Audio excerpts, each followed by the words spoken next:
দর্শক, আমি আপনাদের গত কয়েকদিন ধরে বারবার একটা কথা বলে আসছিলাম। মনে পড়ে আমি বলেছিলাম যে এতদিন মধ্যপ্রাচ্যে যা হচ্ছিল সেটা ছিল স্রেফ টুকটাক হামলা, একটা ছায়া যুদ্ধ। কিন্তু আসল সবচেয়ে বড় যুদ্ধটা এখনও বাকি। আজ 13ই জুলাই সোমবারের সকালটা প্রমাণ করে দিল যে আমার সেই জিওপলিটিক্যাল হিসাব এক বিন্দুও ভুল ছিল না। দর্শক, অপেক্ষার পালা শেষ।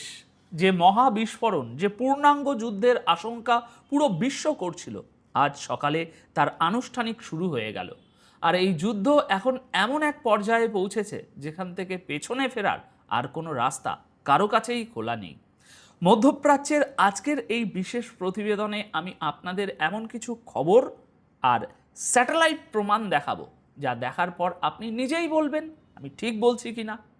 আজ সকালে আমেরিকা তাদের অস্তিত্ব বাঁচাতে ইরানের উপর একযোগে 4 স্তরে ভয়াবহ হামলা চালিয়েছে।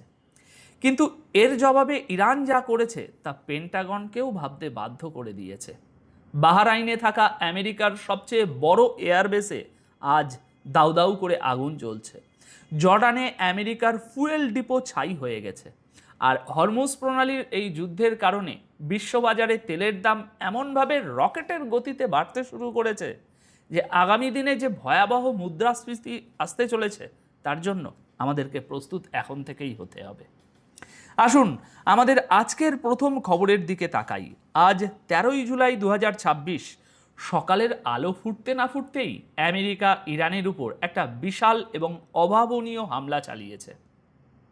দর্শক, এই হামলা কোনো সাধারণ এয়ার স্ট্রাইক ছিল না। আমেরিকার সেন্ট্রাল কমান্ড আজ সকাল 8:03 হামলার ভিডিও প্রকাশ করে জানিয়েছে যে তারা ইতিহাসে প্রথমবারের মতো একই সাথে 4টি আলাদা স্তরে এই হামলা চালিয়েছে। কি সেই 4 লেয়ার? 1. Fighter jet, 2. নেভির যুদ্ধ জাহাজ, 3. ওয়ান ওয়ে অ্যাটাক ড্রোন বা সুসাইড ড্রোন এবং 4. One way attack sea drone বা সামুদ্রিক সুসাইড ড্রোন। আমেরিকা দাবি করছে তারা ইরানের সামরিক ক্ষমতাকে পঙ্গু করে দিয়েছে। ইরানি সূত্রগুলোও নিশ্চিত করেছে যে বন্দর আব্বাস, সিরি, জাস্ক এবং কেশম আইল্যান্ডের বিস্তীর্ণ এলাকায় অত্যন্ত জোরালো বিস্ফোরণ হয়েছে। এখন এই যে জায়গাগুলোর নাম আমি বললাম, বন্দর আব্বাস, জাস্ক, কেশম, এগুলো কোথায় অবস্থিত জানেন? এগুলো হরমুজ প্রণালীর একদম বুকের উপরে বসে থাকা ইরানের নেভাল এবং কোস্টাল ডিফেন্সের সবচেয়ে গুরুত্বপূর্ণ ঘাঁটি। সেন্টকম বলছে তারা প্রিসিশন মিউনিশন দিয়ে ইরানের air defence system, coastal radar, missile site এবং আইআরজিসির স্পিড বোটগুলোকে ধ্বংস করেছে।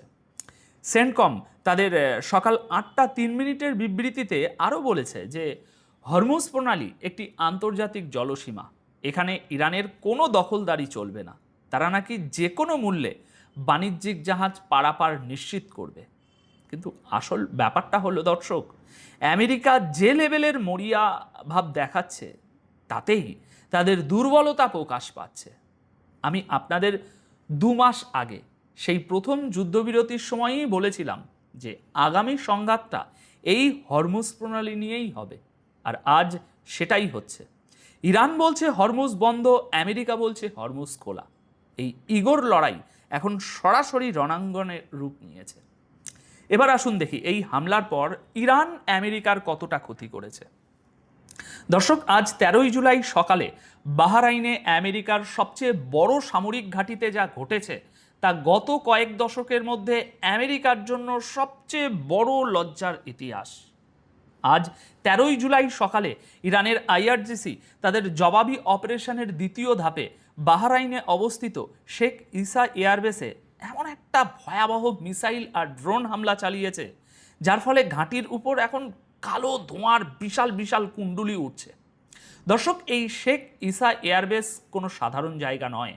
এখানেই বাহরাইনের এয়ারফোর্সের পাশাপাশি আমেরিকান মিলিটারির সবচেয়ে গুরুত্বপূর্ণ ক্রিটিক্যাল অ্যাসেটগুলো রাখা থাকে। আপনারা একটু লজিক্যালি ভাবুন, ইরান দাবি করছে তাদের হামলায় এই ঘাঁটিতে থাকা আমেরিকান হেলিকপ্টার মেনটেন্যান্স ফ্যাসিলিটি, আমেরিকার P-8 ইলেকট্রনিক ওয়ারফেয়ার এয়ারক্রাফটের হ্যাঙ্গার এবং আমেরিকার drone command and control centre পুরোপুরি ধ্বংস হয়ে গেছে। দর্শক ভালো করে শুনবেন, আইআরজিসি তাদের বিবৃতিতে সরাসরি ধ্বংস, ডিস্ট্রয়েড শব্দটি ব্যবহার করেছে। তারা স্পষ্ট বলেছে আমেরিকা আগে হামলা করেছে বলেই তারা জবাব দিয়েছে, এবং তাদের এই জবাবি অপারেশন এখনও শেষ হয়নি, সামনে আরও হামলা হবে। দেখুন দর্শক, আমেরিকা বা বাহরাইন হয়তো অফিসিয়ালি তাদের এই বিশাল ক্ষতির কথা স্বীকার করবে না, কিন্তু আপনারা কি বুঝতে পারছেন গেমটা কোথায় চলে গেছে?